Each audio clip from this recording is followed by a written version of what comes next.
Tiga rumah angker yang terkenal di Amerika ini memiliki sejarah masa lalu yang mengerikan. Rumah Villisca, rumah Amityville, dan rumah Lizzie Borden. Di video ini gue akan lebih membahas tentang kasus tragis yang terjadi pada penghuni awal di rumah-rumah ini. Karena peristiwa pembunuhan di setiap rumah-rumah tersebut, konon rumah-rumah ini menjadi tempat yang angker dan penuh aura mistis. Penasaran gimana sejarahnya? Nggak pakai lama, yuk kita mulai ceritanya.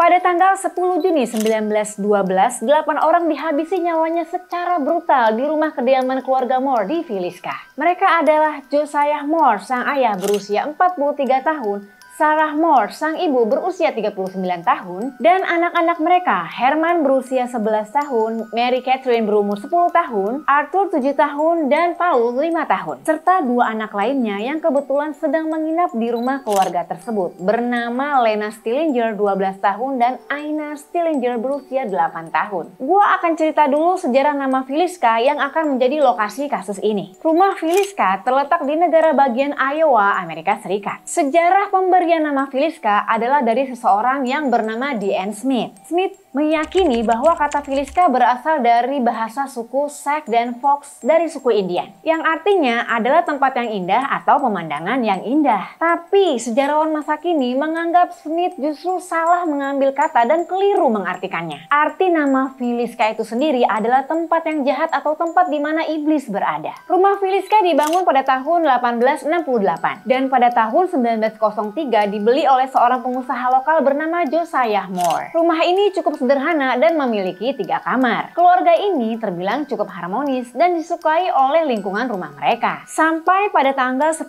Juni 1912 terjadi suatu peristiwa mengerikan yang menimpa keluarga tersebut dan menjadi salah satu kasus besar yang tidak terpecahkan hingga kini. Pada tanggal 9 Juni 1912 ada 2 orang teman Mary Catherine yang berkunjung dan hendak menginap di rumah mereka yang bernama Lena dan Ina Stillinger. Di sore harinya mereka semua pergi ke gereja. Acara ibadah gereja selesai sekitar pukul 9:30 malam. Setelah itu mereka pun kemudian pulang ke rumah dan mereka sampai di rumah diperkirakan pukul 10 malam. Sesampai di rumah, nggak lama pun mereka tidur di kamar masing-masing. Keesokan harinya, pada tanggal 10 Juni 1912 sekitar pukul 7 pagi, salah seorang tetangga mereka bernama Mary Peckham memperhatikan bahwa rumah keluarga Moore ini tidak tampak seperti biasanya. Saat itu di rumah keluarga Moore terasa sangat sepi, tidak ada aktivitas atau lalu lalang di rumah tersebut. Karena penasaran, Mary pun akhirnya mengetuk rumah pintu keluarga Moore, tapi tidak ada respon. Dia pun kemudian mencoba membuka pintu tersebut, tapi ternyata terkunci dari dalam. Karena khawatir, pada pukul 8:30 pagi, Mary pun menghubungi saudara Josiah yang bernama Rose Moore. Rose Moore akhirnya datang ke rumah tersebut dan berhasil masuk ke dalam dengan menggunakan kunci cadangan. Tapi nggak diceritakan bagaimana Rose Moore memiliki kunci cadangan tersebut. Rose pun masuk ke dalam rumah itu dan mencari keberadaan saudara-saudaranya. Tapi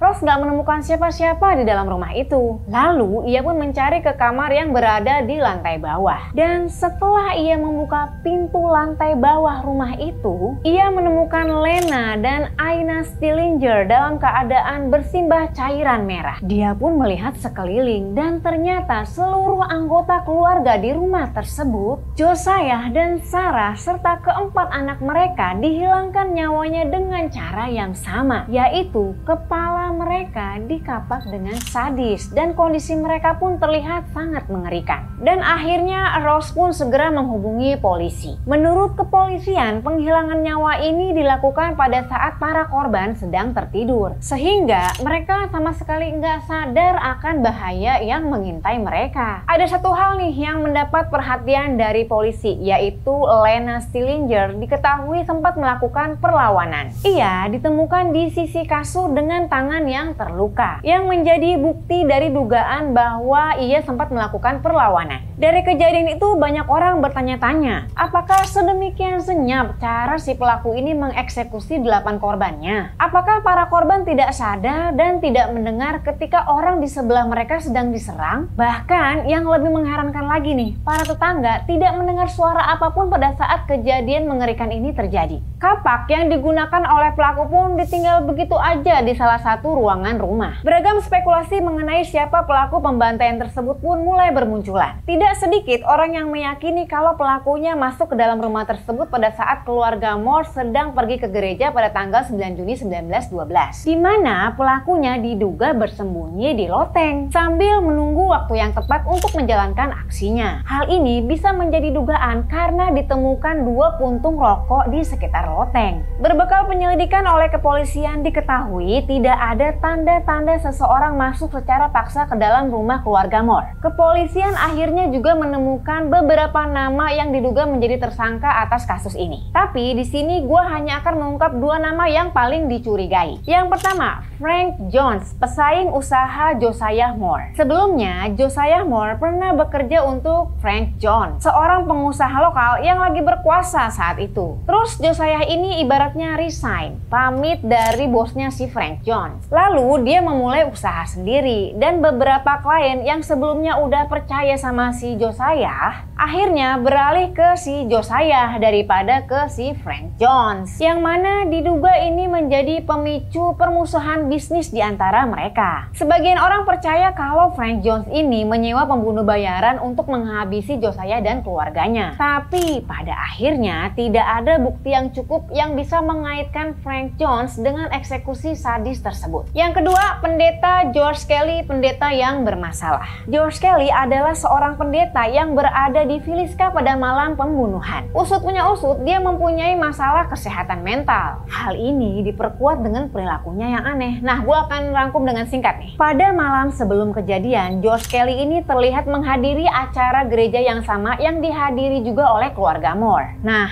ini dia nih hal yang bikin curiga. Dari cerita yang beredar, pagi-pagi benar setelah kejadian pembunuhan keluarga Moore, pendeta ini sudah pergi naik kereta meninggalkan Villisca. Di kereta itu ada seorang penumpang yang duduk di sebelahnya. Orang ini memberikan keterangan kepada kepolisian bahwa si pendeta ini bercerita kepadanya mengenai pembunuhan di rumah keluarga Moore. Padahal saat itu polisi bahkan belum datang ke TKP dan belum ada satupun yang tahu mengenai eksekusi di rumah itu. Nah, kan bingung, polisi aja belum datang tapi lu udah tahu duluan. Lu tahu dari mana coba? Karena hal itulah George Kelly akhirnya diperiksa kemudian diadili sampai 2 kali. Tapi dia dibebaskan pada persidangan yang kedua karena buktinya lagi-lagi kurang cukup untuk mendakwanya. Nah, karena kurangnya bukti-bukti dan juga teknologi pengungkapan kasus yang belum secanggih sekarang, akhirnya penyelidikan kasus ini pun ditutup pada tahun 1917. Dan faktanya tidak ada seorang pun yang benar-benar resmi dijadikan terdakwa atas kasus ini.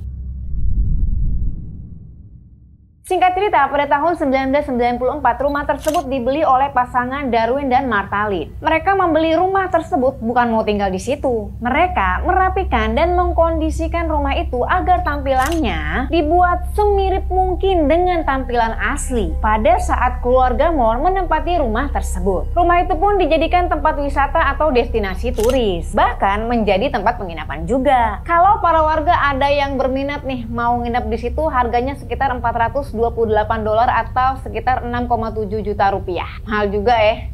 Mending beli sembako kayaknya. Setelah rumah tersebut dibuka menjadi destinasi wisata, orang-orang dan bahkan paranormal ingin merasakan sendiri pengalaman mistis di rumah legendaris tersebut. Karena kabarnya sejak terjadi pembantaian di rumah keluarga Moore, rumah tersebut berubah menjadi rumah angker. Banyak cerita-cerita horor dan kejadian-kejadian aneh yang dirasakan. Seperti suhu ruangan yang tiba-tiba berubah menjadi sangat dingin, suara derap langkah kaki, suara jeritan anak kecil yang memilukan, pintu-pintu tertutup dan terbuka dengan sendiri. Bahkan sering terlihat penampakan bayangan seseorang yang sedang membawa kapak. Ada satu cerita lagi nih yang bikin ngeri. Pada Juni 2009, ada seorang pengunjung yang tidak diketahui namanya datang ke rumah tersebut. Kemungkinan besar dia ini adalah seorang paranormal atau medium, yaitu perantara antara dunia nyata dan alam gaib. Di rumah itu, ia mencoba melakukan kontak dengan Lena dan Aina Stillinger, tepat di kamar di mana mereka dieksekusi. Pengunjung atau paranormal ini meminta jika memang benar arwah Lena dan Aina Stillinger masih ada di rumah itu, coba buktiin dengan menyalakan dan mematikan lampu senter yang ada di situ. Dan ternyata lampu senter tersebut pun mati dan nyala sesuai keinginan sang paranormal.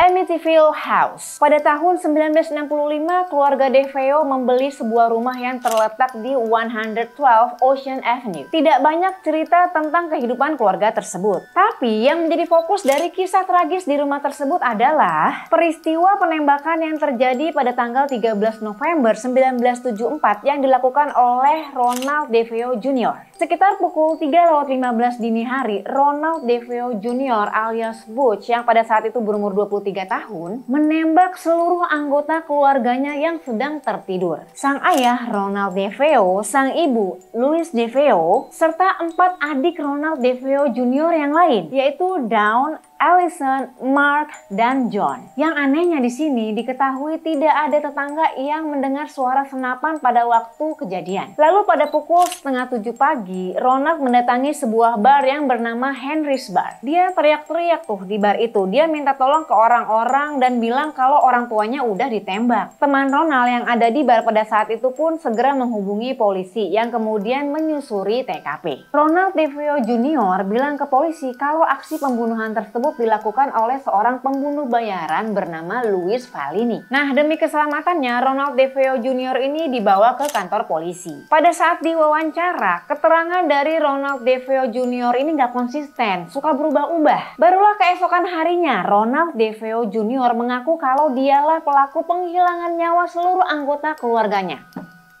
Edan. Sebenarnya tidak ada informasi yang benar-benar valid tentang alasan dibalik aksi pembunuhan oleh Ronald DeFeo Jr. ini. Hanya ada beberapa teori dugaan aja. Nah, 2 diantaranya. Yang pertama, di persidangan pengacara pembelanya mengemukakan bahwa Ronald ini emang nggak waras. Dia mengaku sebelum melakukan aksinya, dia mendengar suara bisikan-bisikan yang menyuruh agar membunuh keluarganya. Jadi bisa dibilang ini ada unsur goib ya. Kerasukan apa dia ya? Yang kedua, teori lain yang menyatakan bahwa Ronald ini emang bermasalah dengan ayahnya. Ada rumor yang bilang kalau ayahnya si Ronald ini orang yang kasar, emosional, suka melakukan kekerasan fisik, sehingga sering terjadi konflik tuh antara mereka berdua. Tragisnya, konflik-konflik tersebut berakhir dengan penghilangan nyawa, bukan saja ayahnya tapi seluruh anggota keluarganya. Dan akhirnya pada tanggal 21 November 1975, Ronald dihukum atas 6 dakwaan dari pembunuhan tingkat kedua dan dikenakan hukuman 25 tahun penjara.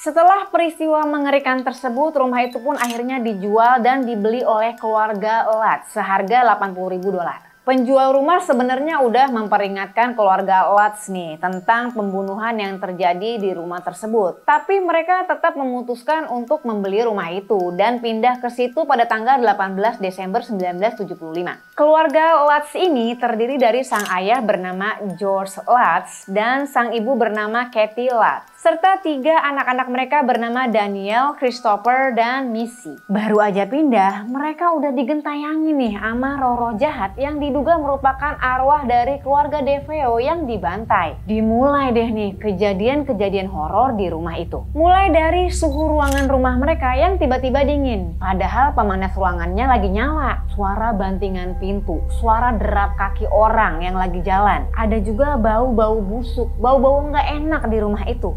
Bahkan salah satu anak mereka, Missy, mengaku mempunyai teman imajinasi bernama Jody. Jody ini bentukannya mirip hewan, tapi matanya tuh merah bersinar.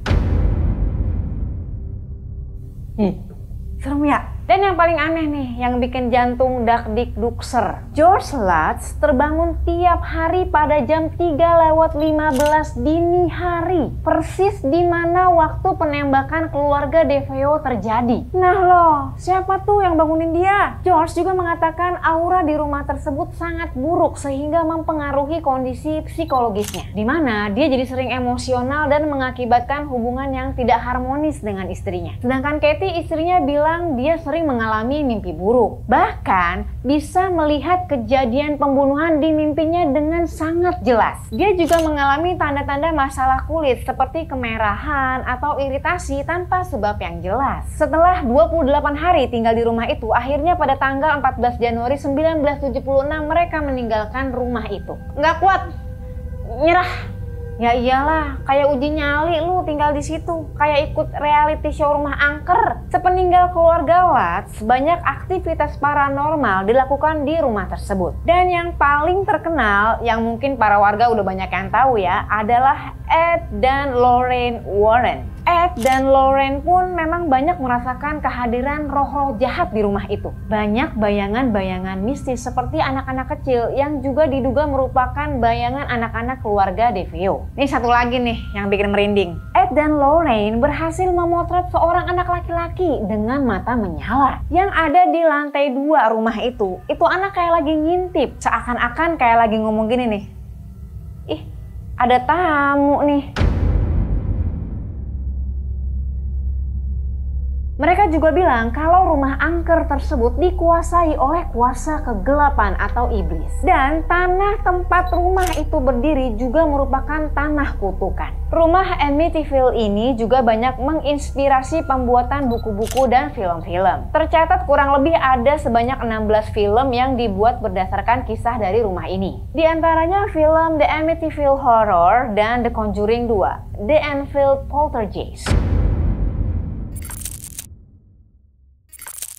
Rumah Lizzie Borden. Di sebuah rumah yang terletak di Fall River, Massachusetts, hiduplah keluarga Borden. Kepala rumah tangga di rumah itu adalah Andrew Borden. Sang ibu bernama Sarah Borden. Mereka mempunyai 2 anak yaitu Emma dan Lizzie. Selang beberapa waktu, Sarah Borden meninggal dunia, kemudian Andrew Borden menikah lagi dengan seorang wanita bernama Abby Duffy Gray. Jadi di rumah itu ada 5 orang nih. Ada Andrew Borden, Abby Borden, Emma, Lizzie, dan juga Bridget Sullivan alias Maggie yang menjadi asisten rumah tangga keluarga tersebut. Sebenarnya keluarga Borden ini adalah keluarga yang terkenal di Fall River. Karena Andrew Borden ini sangat kaya, bisnis properti dan bisnis lainnya itu terbilang juga sangat sukses. Walaupun keluarga Borden memiliki banyak harta, mereka hidup sangat sederhana. Rumornya si Andrew ini pelit sama anak-anaknya. Bahkan air dan listrik dipasang ala kadarnya di rumah mereka. Termasuk juga soal sosialisasi. Andrew menganggap kumpul-kumpul dengan teman-teman itu merupakan pemborosan uang. Selain itu, banyak pihak yang bilang kalau keluarga Borden ini tidak harmonis. Kondisi ini terjadi setelah Andrew menikah dengan Abby. Emma dan Lizzie menganggap Abby, ibu tiri mereka, menikah dengan Andrew itu karena alasan harta aja. Karena emang mata duitan. Mereka juga memanggil ibu tiri mereka bukan dengan sebutan ibu, tapi dengan sebutan nyonya. Keluarga Borden semakin tidak rukun pada tahun 1892. Ketika Emma dan Lizzie mengetahui bahwa sang ayah membagi-bagikan properti keluarga mereka yang mahal